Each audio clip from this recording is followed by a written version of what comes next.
Assalamualaikum warahmatullahi wabarakatuh. Innal hamdalillah nahmaduhu wa nasta'inuhu wa nastahdihi wa nastaghfiruh wa na'udzu billahi min shururi anfusina wa min sayyiati a'malina.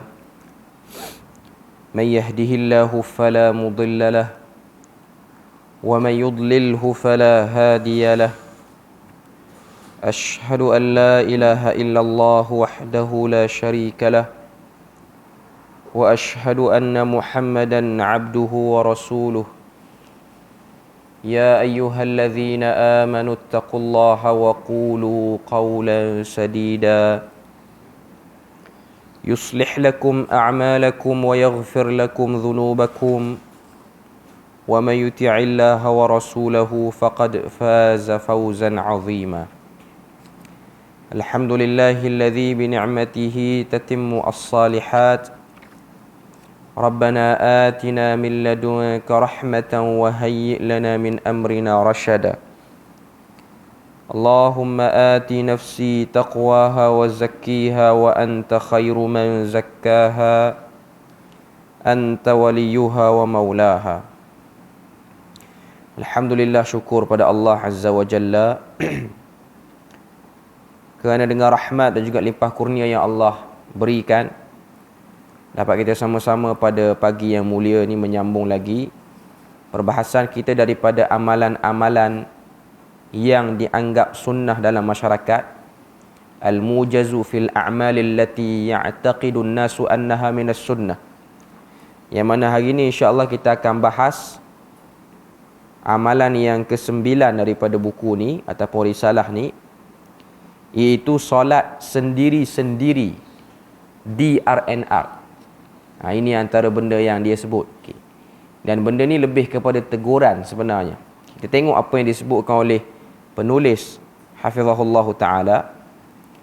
Dia kata antara pemandangan yang biasa kelihatan di surau RNR, surau pasaraya, surau lapangan terbang dan seumpamanya, kebanyakan yang singgah salat, mereka akan salat sendiri-sendiri, iaitu tidak mahu berjemaah dengan pengunjung lain.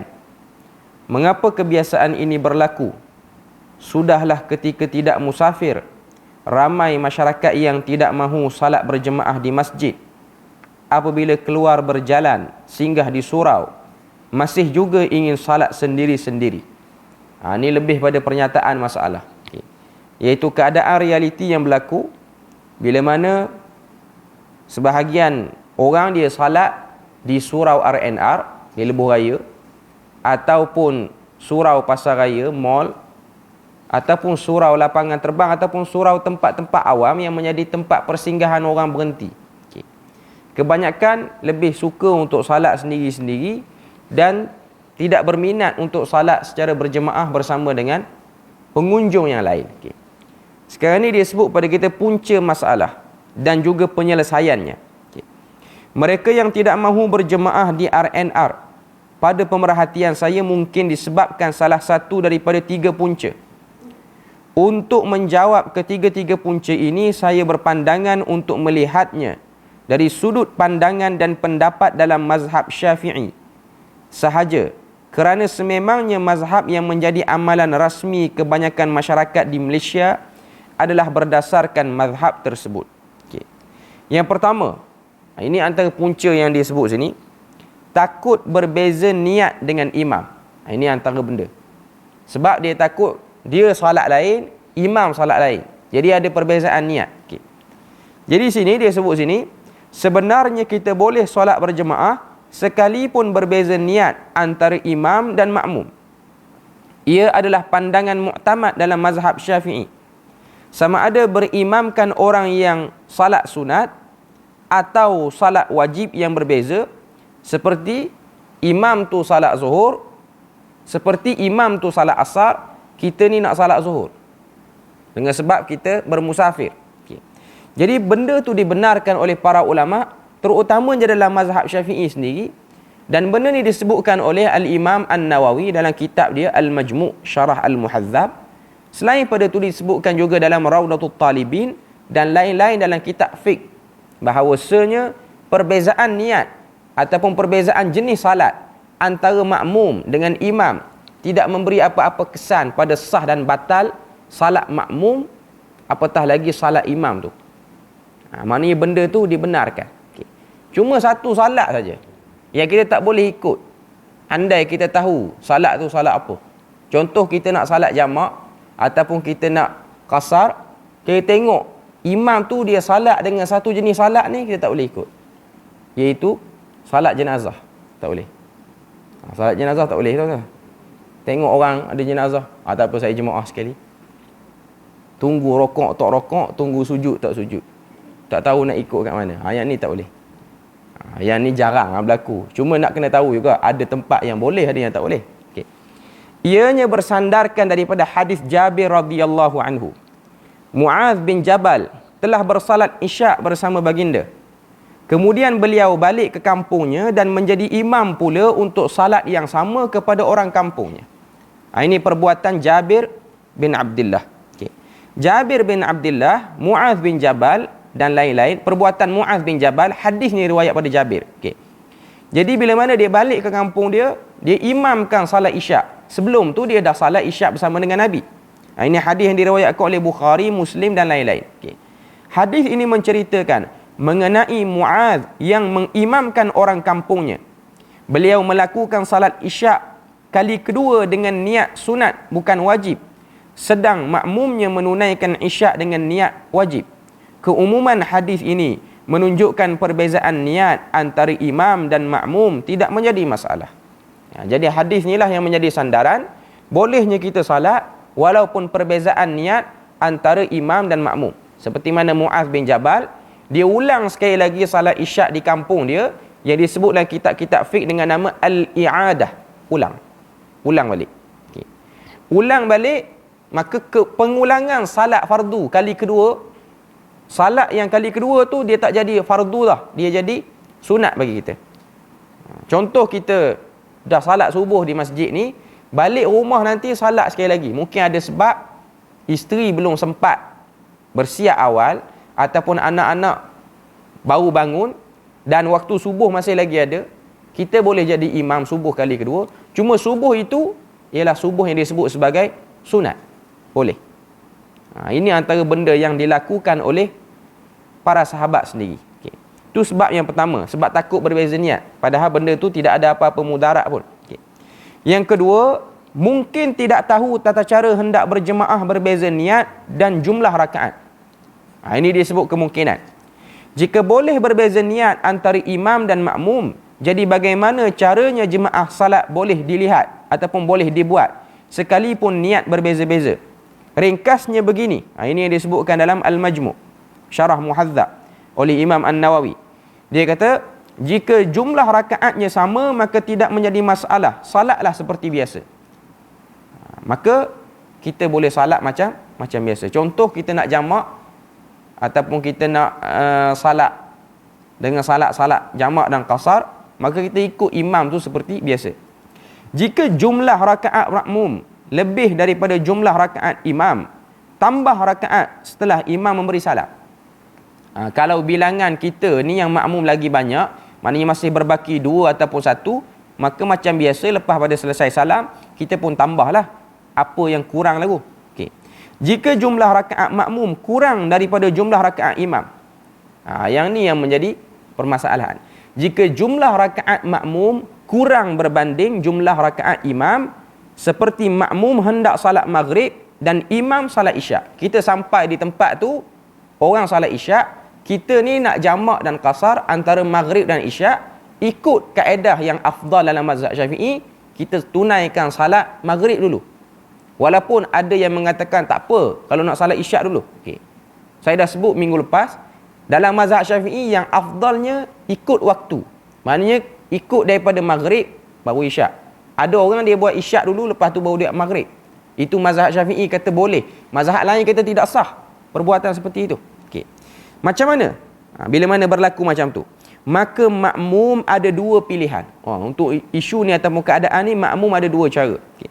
Yang pertama, duduk tasyahud akhir dan tunggu imam selesai rakaat yang keempat, kemudian memberi salam bersama imam. Dan inilah yang lebih baik. Ini yang disebutkan oleh Al-Imam An-Nawawi.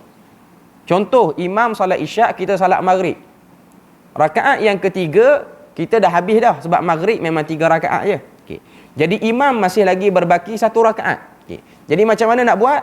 Kita duduk pada kedudukan tasyahud akhir dan kita tunggu imam sampailah kita memberi salam bersama dengan imam. Beri salam selepas pada imam itulah. Okay.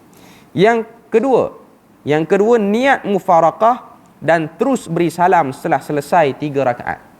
Ini 2 cara yang diberikan oleh Al-Imam An-Nawawi berdasarkan kaedah mazhab Asy-Syafi'i. Okay. Jadi tak ada isu. Jadi kalau rakaat sama tak ada isu dah. Okay. Kalau rakaat kita banyak, imam kurang pun tak ada isu. Lepas imam beri salam kita tambah. Yang jadi isu yang macam orang pening sikit ialah bila mana rakaat dia kurang, rakaat imam tu lebih. Macam permasalahan tadilah. Okay. Cuma sebahagian orang mungkin tak biasa dengar yang ni. Ramai orang mungkin dia akan pilih untuk mufaraqah ataupun dia tak salat bersama dengan imam. Dia tunggu masjid tu habis salat baru dia buat. Sepatutnya afdalnya dia kena ikut jemaah. Bila mana kita nampak ada kumpulan sedang bersalat, kita kena ikut. Kecuali salat jenazah tadi lah. Sebab jenazah pun kumpulan ke. Yang tu tak ikut lah. Sebab dia memang salat yang hai'ah dia tu lain tu daripada salat fardu ataupun salat sunat. Okay. Cuma nak sebut kepada kita, yang keadaan yang ketiga ni lah, kebanyakan orang dia pilih untuk tunggu. Ataupun dia buat sibuk ke lain, pergi ke tandas lama ke, duduk dalam kereta lama ke, tak mati enjin lagi. Okay. Itu ialah cara yang tidak tepat sebenarnya. Salatlah kita bersama dengan jemaah, tapi ada 2 kaedah ni. Yang afdal dalam mazhab Syafi'i, tunggu sehingga imam memberi salam. Cuma yang kaedah ni kadang-kadang sebahagian orang dia tak biasa buat, dan orang yang memandang pun tak biasa tengok. Dia tu tak biasa buat, yang sedang solat sekali, andai kata ahli qaryah masjid, dia ni apa hal duduk tahiyat lama sangat? Orang tengok lain. Okay. Tapi itulah yang afdal. Sebab tak biasa. Sebab kita telah ambil option yang ketiga, tak disebut dalam mazhab pun, iaitu tak semayang langsung dengan jemaah tu. Itu mazhab kita sendiri. Okay. Kita tunggu habis, kita buat grup kita. Sebab tak tahu. Nak tanya orang pun tak ada orang nak tanya, nak cari kitab pun tak ada bawa kitab lah kereta. Okay. Jadi pilih yang tu. Tapi yang tepatnya, bila mana ada jemaah yang sedang salat, kita kena ikut. Okay. Yang ketiga yang dia sebut sini, tidak tahu imam itu hendak salat tamam tanpa qasar ataupun salat qasar. Ini juga yang menjadi permasalahan. Sebab sebahagian orang dia tak tahu orang ni salat sempurna ke, adakah dia ni ahli qaryah sini ataupun orang yang bermastautin di kawasan ni. Okay. Sini kita tengok, kita hendak mengqasarkan salat dan imam salat tamam, atau kita tidak tahu imam hendak salat qasar ataupun tamam. Maka ringkasnya begini. Pertama, jika kita tahu atau ada kebarangkalian tinggi yang imam salat tamam, maka kita wajib untuk salat tamam sekalipun kita hanya sempat tasyahud akhir bersamanya. Hal ini berdasarkan umum hadis Nabi sallallahu alaihi wasallam, innama ju'ilal imamu liyutamma bihi. Sesungguhnya dijadikan imam itu untuk diikuti. Ini hadis riwayat Bukhari. Dan sabda Nabi lagi, fama adraktum fasallu wama fatakum faatimu. Apa yang kamu sempat maka salatlah bersamanya, dan apa yang terlepas maka sempurnakanlah. Okey. Macam mana isu ni? Iaitu kita nak salat jamak dan qasar, kita nak buat jamak takdim dalam waktu zuhur. Sampai masjid, orang pun azan, orang pun salat zuhur. Confirm kita tahu imam tu salat tamam. Okay. Ataupun kita tak pasti. Okay. Bila mana dia salat 4, kita kena salat 4. Jadi jamak kita hari tu, jamak tanpa qasar. Habis orang salat zuhur 4, kita pun buat salat asar 4 juga. Kita jamak dengan komplit tanpa qasar. Okay. Jadi itu cara yang disebutkan di sini. Okay. Melainkan tidak ada jemaah, kita buat kita saja. Jemaah yang memang bermusafir tak ada masalah. Okay. Tapi kalau kita salat dengan orang yang tamam, itulah cara dia. Okay. Hal ini juga kerana hukum asal salat ialah tamam. Qasar dibenarkan dengan syarat-syarat tertentu. Dan jika syarat tidak dipenuhi, maka kembalilah kepada hukum asal. Sebab syarat tak dipenuhi, sebab apa? Imam orang mastautin, kita orang musafir. Bila mana orang tu dah dikedepankan untuk jadi imam, kita kena ikut dia lah. Sebab memang hadis Nabi kata, innama ju'ilal imamu liyutamma bihi. Sesungguhnya dijadikan imam itu untuk kita ikut dia. Untuk kita ikut dia. Jadi kita kena hormat orang yang salat tamam, kita salat dengan tamam. Mungkin sebahagian orang rasa macam, aku memang niat nak 2. Leceh orang macam ni. Tiba-tiba jadi 4. Elok dah. Dah setting elok dah, mesti 2. Tiba-tiba jadi 4, 8. Sebab apa? Sebab 8 tu rasa macam lama. Sebab tu tarawih 8 tu jadi lama. Walaupun hakikatnya sekejap je. Okay. Manusia ni memang normal lah kalau syaitan jadikan kita salat tu berat. Sebab Quran sendiri pun sebut salat tu berat. Wa innaha lakabiratun. Salat itu sangat berat. Illa alal khashiin. Kecuali ke atas orang-orang yang khusyuk. Okay. Tapi kita kena hormat keadaan orang yang salat di kawasan tu kalau dia salat tamam. Okay.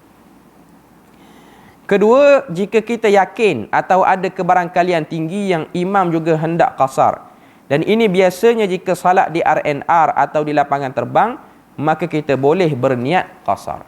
Kalau benda tu berlaku di masjid, surau, di kawasan orang berhenti, RNR, surau lapangan terbang, maka umumnya kebarangkalian tinggi untuk semua orang yang salat situ ialah dalam keadaan jamak dan qasar, dengan sebab ghalibnya kawasan tu ialah kawasan orang bermusafir. Orang berhenti kerana bermusafir ataupun orang duduk situ kerana untuk bermusafir. Hal ini kerana zahir dan kebiasaannya orang yang bersalat di tempat-tempat sebegini adalah musafir. Namun jika didapati setelah itu imam salat tamam, maka makmum mesti mengikut imam. Niat kasar itu ditukar daripada kasar kepada tamam. Maknanya bila mana kita perasan imam tu di RNR ataupun di mana-mana tempat salat di tempat yang kita tak pasti, kalau dia buat 4 maknanya dia buat tamam. Okay. Maka pada waktu tu kita yang dah sedia niat kasar, kita tukar kepada niat tamam balik. Maknanya kita ikut je lah imam tu. Yang bab niat tukar ni pun sebahagian orang dia jadi pening, macam mana nak tukar niat? Tukar niat ni tukar je lah. Dia tak perlu kena lafaz baru balik, tak perlu. Dia hanya satu lintasan hati. Dia antara banyak masalah yang orang tanya saya ialah macam mana nak niat. Sebab dia belajar dalam buku-buku salat jamak dan qasar. Mungkin dia beli mana-mana tempat, mana-mana kedai buku, dia ada himpunan niat jamak dan qasar panjang. Okay. Dan saya sendiri pun tak pernah ingat dan tak pernah hafal lafaz niat jamak dan qasar tu sendiri. Sebab ia hanyalah berkait dengan lintasan saja. Hatta niat salat fardu kita semua ni pun tidak diwajibkan dengan kita merungkaikan kalimah tu. Macam yang kita belajar zaman sekolah dulu. Usalli salat as-subhi raka'ataini ma'muman. Itu ialah panduan. Okay. Tapi kalau kita tengok dalam kitab Fathul Mu'in, kitab Fathul Mu'in ni syarah kepada satu kitab dalam mazhab Syafi'i. Kitab tu ditulis oleh seorang ulama daripada India. Okay. Apa yang dia sebut clear lah. Dia kata lafaz-lafaz niat itu ditulis kerana ingin membantu orang-orang yang naqsul aqli au ma'tuh. Naqsul aqli ni maksudnya akal dia tu kurang. Dia tak gila lagi, tapi dia ada problem nak berniat. Contoh, orang autism. Autism ni dia ada waktu-waktu dia okey, dia tak okey. Tapi waktu okey tu dia kena salat lah. Okay. Orang macam ni dia kena ada satu ayat, kita kena bagi siap-siap, satu skrip untuk dia ingat dan dia hafal waktu dia nak berniat. Ada pun kita yang tidak autism, yang tak gila, yang elok ni, tidak ada masalah untuk kita berniat. Maknanya tidak akan berlaku keadaan kita mari subuh pagi ni kita tertukar dengan isyak semalam. Tak berlaku.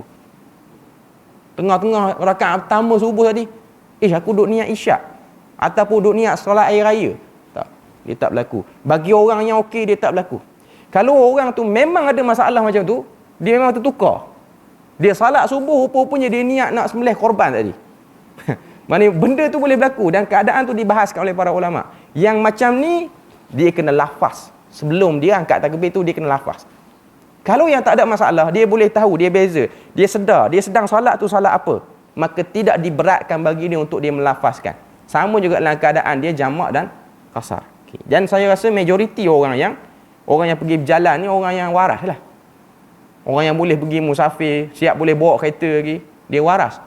Sebab dia boleh kenal jalan. Sebab kalau dia tak waras, dia akan bertukar jalan. Dia nak pergi ke Perlis, dia lajak sampai ke Johor. Sebab dia zahabul aql. Okay. Itu keadaan. Jadi sembahyang pun jadi problem daripada dia sebenarnya. Okay. Cuma nak beritahu pada kita, itu ialah benda yang kita kena faham. Sebab orang ni dia beratkan pada niat. Antara sebab problem berniat itulah kadang-kadang sebahagian orang dia ambil kaedah malas sembahyang. Niat tu payah dah. Syaitan ni dia memang berkenan lah kalau orang pilih pilihan tu. Okay. Cuma nak sebut pada kita bahawasanya jangan tertipu pada rumitnya niat. Niat itu ialah satu benda yang disebut sebagai lintasan hati sahaja. Okay. Namun jika kita tidak tahu apakah niat imam, boleh juga ta'liq ataupun niat bersyarat. Niat berdasarkan niat imam. Contohnya begini, jika imam qasar, aku qasar. Jika imam tamam, maka aku salat tamam. Ini yang disebutkan dalam Al-Majmu' Syarah Muhadzab di sisi Al-Imam Asy-Syafi'i. Okay. Jadi nak sebut pada kita bahawasanya benda tu boleh dipanggil niat dengan kita ta'liqkan kepada imam. Kalau imam qasar, aku qasar. Kalau imam tamam, aku pun tamam. Yang ni kalau nak buat himpunan lafaz niat jadi letih. Niat lafaz ta'liq pula jadi tertukar dengan ta'liq nikah pula apa semua nanti. Ni benda yang kita kena faham. Niat inilah bagaimana satu orang tu sedar. Saya nak terjemah macam tu ialah kot. Niat ni maksudnya dia sedar, dia sedang buat apa. Itu maksud niat. Itu maksud orang yang berniat itu. Kesimpulannya, mestilah kita berusaha menuntut ilmu untuk menambah baik amalan ibadah seharian. Kerana dapat melakukannya. Kerana jika kita dapat melakukannya dengan sebaik mungkin, maka itulah yang terbaik dalam menunaikan ibadah. Okay. Jadi, bila mana kita tengok ataupun kita dah jelaskan benda ni, jelas bagi kita bahawasanya salat sendiri-sendiri di RNR ni lah benda yang tak bagus lah. Okay. Dan ada sebahagian orang, bila mana kita salat belakang dia, dia berhenti, dia pergi salat kat lain. Kita dah duduk belakang dia, dah buat sah dah. Dia boleh paling tengok, oh ada orang, dia berhenti, dia salat kat lain. Dan ada sebahagian orang, dia memang pilih dinding, sebab dia tahu orang tak akan ada peluang buat sah dah belakang dia. Dia duduk dekat, rapat dengan dinding. Ini perbuatan yang tak sepatutnya lah. Okay. Maknanya bila mana kita bermusafir, kita kena berusaha untuk berjemaah. Okay. Sebab berjemaah dalam musafir ni dia ada kelebihan yang lain. Sebab tu dalam hadis riwayat Abu Daud, Nabi sebut tentang kelebihan pahala bagi orang yang dalam musafir, dia cantikkan wuduk dia. Sebab orang musafir ni dia letih. Berhenti RNR mata mengantuk. Ambil air semayang pun kadang-kadang lebih-lebih kurang saja. Okay. Jadi ini ialah bab-bab pahala yang Allah Ta'ala nak beri. Ada peluang kita boleh tambah pahala lebih, ataupun peluang tu ada tempat yang Tuhan nak beri limpahan rahmat dia lebih, maka kita ambil peluang tu. Okay. Seterusnya amalan yang ke-10. Okay. Amalan ni mungkin sebahagian orang kata benda ni orang dah bincang dah. Buat apa lagi nak cakap? Okay. Tapi kita hari ni nak sebut, bukan kita nak balas dengan orang, tapi kita nak bincang ni. Okay. Iaitu menambah lafaz Sayyidina dalam tahiyat akhir. Walaupun orang rasa macam, benda ni orang bincang lama dah. Tapi kita baca apa yang disebutkan oleh penulis. Okay. Tengok apa yang disebut sini. Sebahagian masyarakat menganggap tambahan lafaz Sayyidina ataupun Sayyidina dalam selawat Ibrahimiyah ketika tahiyat akhir adalah perkara yang digalakkan. Sebahagian masyarakat pandang macam tu. Sebagai memuliakan dan meninggikan martabat Nabi, dikatakan apa salahnya menambah lafaz tersebut, kerana penambahan itu menunjukkan lebih adab kepada Rasulullah sallallahu alaihi wasallam. Okey. Jadi itu yang disebutkan oleh penulis dulu. Okey. Adakah sunat yakni afdal dan diutamakan untuk ditambah perkataan Sayyidina?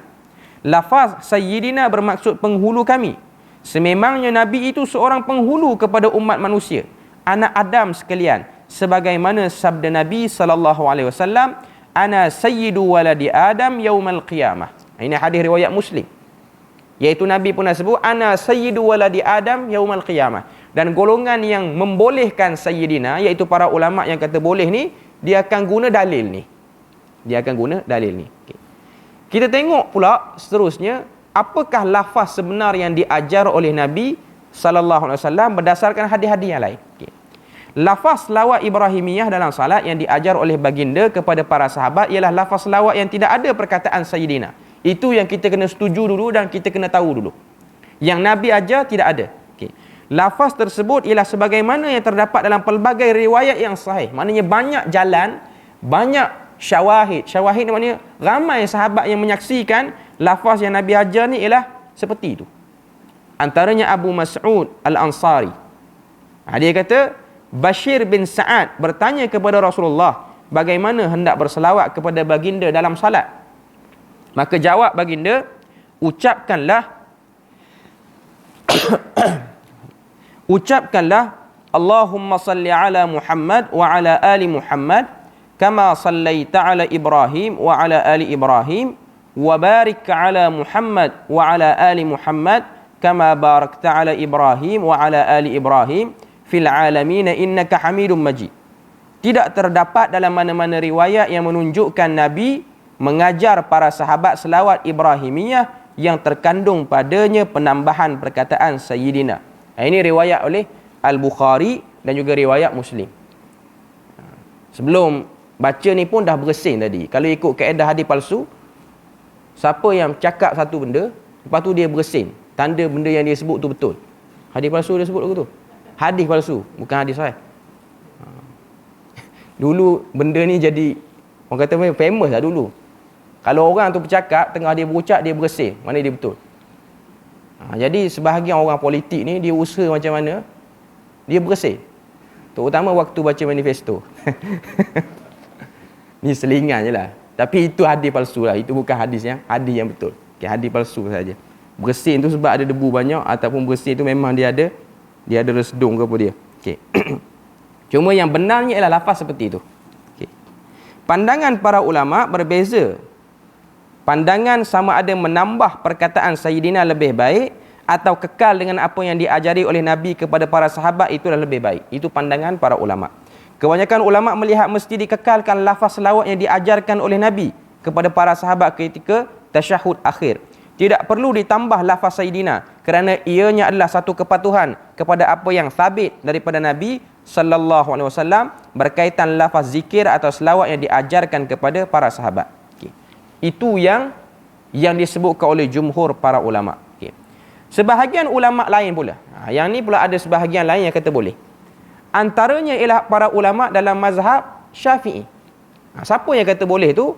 Al-Iz Abdissalam As-Sulami. Seterusnya Imam Ar-Ramli. Seterusnya Imam Al-Qalyubi. Dan selain pada tu ialah Ibn Abidin daripada mazhab Hanafi. Mereka melihat penambahan lafaz Sayyidina ketika tasyahud adalah suatu perkara yang digalakkan. Sebab tu kita tak boleh kata perbuatan ni bid'ah. Seperti mana bid'ah yang digambarkan dalam wajah yang begitu teruk. Sebab benda ni dipayungi oleh pandangan para ulama yang muktabar. Okay.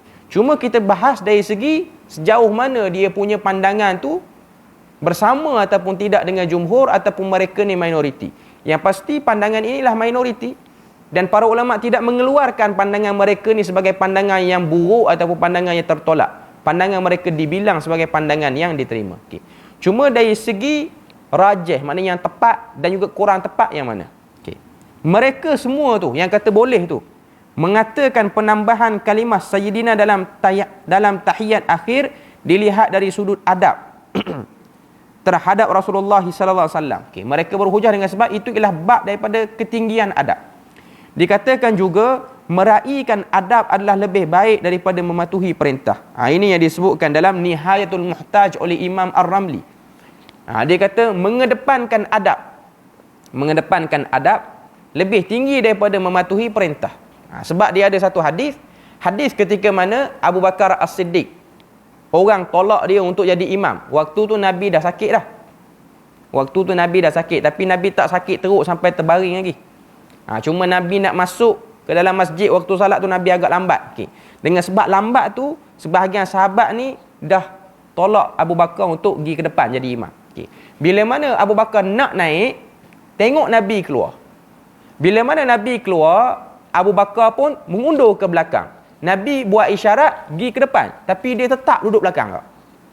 Dari segi perbuatan Abu Bakar tu langgar perintah, sebab Nabi dah perintah dia untuk pergi ke depan. Hakikatnya Nabi dah perintah kamu pergi ke depan, isyarat. Sebahagian riwayat kata Nabi isyarat dengan tangan, sebahagian riwayat kata Nabi sebut dengan lidah. Nabi kata taqaddam ya Aba Bakrin, pergi ke depan kamu wahai Abu Bakar untuk jadi imam. Tapi dia duduk belakang. Zahirnya dia dah lawan perintah Nabi, zahirnya. Tapi apa yang dipahami oleh para ulama dan apa yang Abu Bakar buat itu ialah babul adab, bab berkenaan dengan adab. Diletak ke belakang dan Nabi naik. Dan lepas daripada salat, Nabi tak kata, tengok Abu Bakar dia langgar perintah aku punya teruk. Nabi dia kata. Nabi benarkan. Jadi berhujah pada hadis itulah. Hadis tu kalau tak silap riwayat yang sahih juga. Okey. Dia berhujah daripada hadis itulah Izz Abdul Salam As-Sulami, Imam Ar-Ramli, mereka mengatakan selain daripada tu Syekhul Islam Zakaria Al-Ansari dalam mazhab Syafi'i pun sebut benda yang sama, bahawasanya boleh untuk kita menambah lafaz Sayyidina pada tahiyat akhir. Itu yang dibahaskan oleh para ulama. Sebab tu kita tidaklah terlalu kata apa, sempit sangat dalam bab ni, supaya kita nampak di mana para ulama yang membolehkan tu dia keluar atas dasar apa. Dan yang kata tak boleh pun atas nama taat dan mematuhi perintah Nabi sallallahu alaihi wasallam. Okey. Kesimpulan dan pandangan yang disebutkan sini. Dia letak lebih kurang 5 kesimpulan. Dia kata yang pertama daripada riwayat yang menceritakan tentang Nabi mengajar para sahabat bagaimana hendak berselawat kepadanya dalam salat, dapat dilihat bahawa sememangnya tidak ada lafaz Sayyidina. Justru itu, kebanyakan ulama berpandangan tidak perlu ditambah lafaz Sayyidina kerana mesti menunaikan apa yang diajarkan oleh Nabi tanpa penambahan maupun pengurangan. Yang kedua, sementara para ulama yang melihat penambahan lafaz tersebut pula mengatakan ianya daripada sudut adab kita kepada Nabi sebagai memuliakan baginda. Itu yang kedua. Dalam masalah lain, penulis secara peribadi cenderung kepada pandangan jumhur yang berpandangan adalah lebih utama tidak ditambah lafaz Sayyidina dalam selawat Ibrahimiyah dalam salat. Adapun di luar salat, wallahu a'lam, ianya tidak menjadi masalah. Okay. Jadi pandangan penulis dia kata dalam salat tak perlu tambah, tapi kalau nak bercakap saja-saja ataupun dalam ucapan, benda tu dibenarkan ataupun benda tu dibolehkan. Bahkan sememangnya menjadi satu adab dan cara memuliakan baginda, kerana sememangnya baginda adalah penghulu kita semua. Maknanya kalau kita berucap, cakap saja-saja nak sebut, maka kalau kita nak letak Sayyidina pun benda tak jadi masalah. Tapi dalam salat dia memang dah ada satu garis panduan yang Nabi letakkan. Okay. Kesimpulan yang keempat, adapun dalam salat sebaiknya tidak ditambah kerana salat adalah ibadah khusus, zikir dan bacaan dalamnya juga diajar secara terperinci oleh baginda. Jadi kita mestilah berusaha mengikuti sebagaimana yang diajar oleh baginda sallallahu alaihi wasallam. Sebab itu keadaan yang kita kena tahu. Sebab kau tengok, kita patuh kepada Nabi dengan sebab Nabi dah tunjukkan benda tu. Kita patuh kepada Nabi dengan sebab Nabi. Dan para sahabat pun begitulah pendirian dia. Sebab tu kalau kita tengok, saya nak bagi contoh je. Abu Hurairah ni seorang sahabat Nabi yang riwayat hadis banyak. Antara hadis yang dia riwayat ialah hadis berkenaan dengan jilatan anjing. Bila mana anjing menjilat, Nabi kata, basuhlah bekas yang dijilat oleh anjing tu sebanyak 7 kali. Ulahunna bitturab. Yang pertama itu dengan tanah. Maknanya dengan air yang dicampur tanah. Okay. Ada riwayat lain, Nabi kata, basuhlah 3 kali. Ulahunna bitturab. Basuhlah sebanyak 3 kali saja. Dan yang pertama itu dengan tanah. Okay. Abu Hurairah, dia riwayat yang 7. Dia riwayat yang basuhan 7 kali. Tapi dia sendiri seperti mana yang disebutkan oleh para tabi'in, termasuk Sa'id bin Jubair. Sa'id bin Jubair ni kalau tak silap menantu dia. Okay. Dia kata aku melihat Abu Hurairah berpegang pada pandangan 3 walaupun dia riwayat 7. Sebab tu ada kaedah di sisi para ahli fiqh, al-ibratu bi fi'li. Kita tengok perbuatan sahabat, bukan apa yang dia riwayat. Tengok dia cenderung pada mana dulu. Kalau dia cenderung pada 3, walaupun dia riwayat 7, kita pegang yang 3. Sebab dia duduk beramai yang 3. Tapi nak sebutnya, dia pengumpul hadis. Okay. Jadi nak sebut pada kita bahawasanya, kedua-dua tu ialah hadis Nabi. Cuma dia adalah orang yang sempat juga melihat Nabi. Mungkin dia pegang pada pandangan seperti itu. Jadi nak sebut pada kita bahawasanya, bila mana ada satu riwayat yang memang jelas, dan ada sebahagian para ulama kata riwayat yang 7 tu ialah riwayat yang perawi dia tu ada sedikit problem. Okay. Sebab itulah Abu Hurairah dia ambil yang ketiga. Wallahu a'lam dalam bab tu kena tengok dan kita kena rujuk balik. Cuma nak sebut pada kita, tak semestinya yang meriwayat itu membuat seperti mana yang dia riwayat, kadang-kadang dia buat yang lain. Cuma nak sebut pada kita bahawasanya dia buat tu kerana pandangan peribadi dia tengok itu ialah benar. Seterusnya yang kelima, Tidak menambah lafaz Sayyidina bukanlah bererti tidak beradab pada Nabi, bahkan dianggap sebagai beradab juga, kerana berusaha mengikuti apa yang diajari oleh Nabi sallallahu alaihi wasallam tanpa menambah apa yang tidak dinyatakan oleh Nabi. Jadi kalau yang tak sebut Sayyidina tu pun ialah orang yang beradab. Yang sebut tu memang dia kata dia nak beradab pada Nabi. Cuma yang tak sebut ni bukanlah bermaksud dia orang tidak beradab, tapi mereka cuba untuk menjaga keaslian ibadah tu. Asalatul ibadah, keaslian dan ketulinan ibadah tu. Kita tidak menambah lafaz wa barakatuhu ketika salam selepas salat. Walaupun itu lafaz salam yang paling sempurna ketika di luar salat, tetapi kita tidak menambahnya dalam salat kerana mengikuti apa yang diajari oleh baginda. Ini antara contoh yang dibawa berdasarkan apa yang disebutkan dalam Al-Aunul Ma'bud, syarah kepada Sunan Abi Daud ni. Bila mana kita selesai salat, kita beri salam macam mana? Assalamualaikum warahmatullahi. Walaupun yang sempurnanya ialah wa barakatuhu. Sebab ada hadis lain Nabi sebut, Nabi jawab salam. Ada seorang lelaki masuk, dia beri salam, Assalamualaikum. Nabi pun jawab Waalaikumsalam. Nabi pun kata asyarah. Lepas tu datang seorang lagi, Assalamualaikum warahmatullahi. Maka Nabi pun jawab Waalaikumsalam warahmatullahi. Nabi pun kata isyrun. Datang seorang lagi, Assalamualaikum warahmatullahi wabarakatuh. Nabi pun jawab Waalaikumsalam warahmatullahi wabarakatuh. Nabi pun kata salasun. Sahabat bertanya, apa dia? Asyarah, isyrun, salasun. Asyarah tu maksudnya 10, isyrun 20, salasun 30. Nabi kata, yang beri salam Assalamualaikum, pahala dia 10. Yang beri salam Assalamualaikum warahmatullahi 20. Yang beri salam Assalamualaikum warahmatullahi wabarakatuh 30. Okay. Tapi dalam salat Nabi hanya sebut Assalamualaikum warahmatullahi. Walaupun yang afdal berdasarkan hadis tu wa barakatuhu. Sebab apa? Sebab salat lain, yang tu bukanlah salat, yang tu itu untuk kehidupan harian ataupun muamalat saja. Okay. Jadi kena ada beza antara salat dan juga ibadah ni. Antara ibadah dan juga perbuatan muamalat ni. Supaya kita nampak. Jadi itu pandangan sebahagian para ulama lah. Okay. Ada lagi yang keenam dia sebut sini. Namun demikian, perselisihan ini tidaklah sampai kepada kita membida'ahkan mereka yang telah menambah lafaz Sayyidina itu, kerana mereka melakukannya dengan tujuan memuliakan dan beradab ketika menyebut nama Allah. Ketika menyebut nama Allah. Jadi tak tepatlah kalau sebahagian orang dia cuba panaskan isu ni. Macam sebahagian orang dia kata benda ni tak. Kita kena tahu benda ni telah dikeluarkan oleh para ulama di atas ijtihad dia orang. Dan mereka melihat boleh dengan sebab adab, taqdimul adab. Berdasarkan hadis Abu Bakar tadilah. Hadis Abu Bakar tidak menjadi imam tu, walaupun telah diarahkan oleh Nabi dengan sebab babul adab wa takrimatun Nabi, dan juga memuliakan an-Nabi sallallahu alaihi wasallam.